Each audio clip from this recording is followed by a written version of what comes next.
By the time a professional forward reaches 38, the career arc is usually predictable. Most have retired, while the few who remain often move to lower-intensity leagues to play out their final seasons.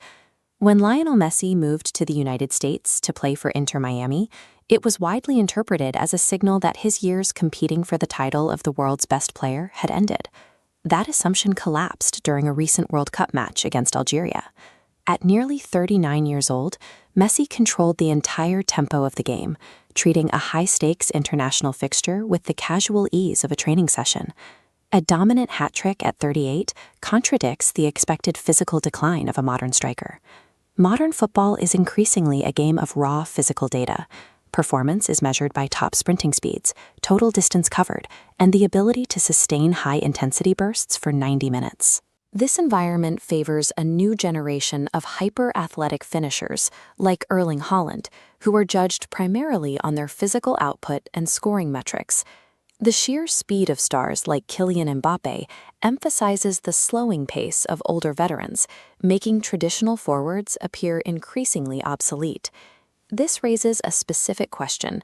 How does a 38-year-old who spends much of the match walking still manage to outshine these peak physical specimens?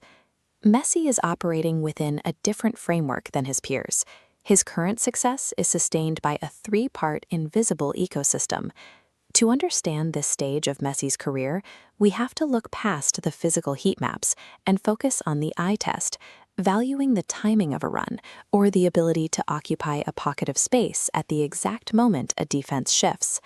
This chart of perfect 10 match ratings shows a massive gap between Messi and the younger generation.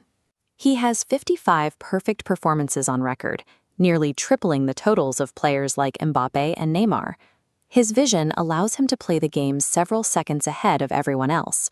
Against Algeria, he released a pass to Enzo Fernandez so early that the midfielder had time to adjust his entire run before the ball arrived perfectly at his feet. By processing the pitch's geometry at this speed, he negates his loss of physical acceleration. There is also a practical reality to his longevity. Lionel Messi no longer contributes to the defensive side of the ball. His teammates compensate for this by becoming high-intensity workhorses, taking on the physical labor of tracking back and tackling that he has abandoned. Rodrigo de Paul provides a clear example of this, constantly sprinting across the midfield to cover empty spaces and break opposition lines. This is a tactical trade-off. The team defends on his behalf, allowing him to conserve the energy required to decide the game in the final third.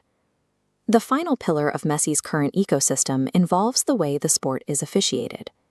During the recent Algeria match, Messi committed a tackle that would likely have earned any other player a red card. He remained on the pitch without receiving even a warning. Referees are often hesitant to eject a player of his stature.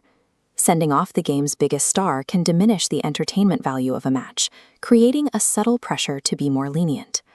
This leniency aligns with the goals of tournament organizers, who prioritize keeping recognizable stars on the pitch to maintain global viewership. This isn't unique to Messi. It's a historical privilege that has been extended to a small group of legends over the years, including Zinedine Zidane. The sport often adjusts its internal standards to ensure its most iconic figures remain at the center of the spectacle. When these three pillars, intellect, tactical sacrifice, and institutional protection, are viewed together, they reveal that Messi's continued success is a collective achievement.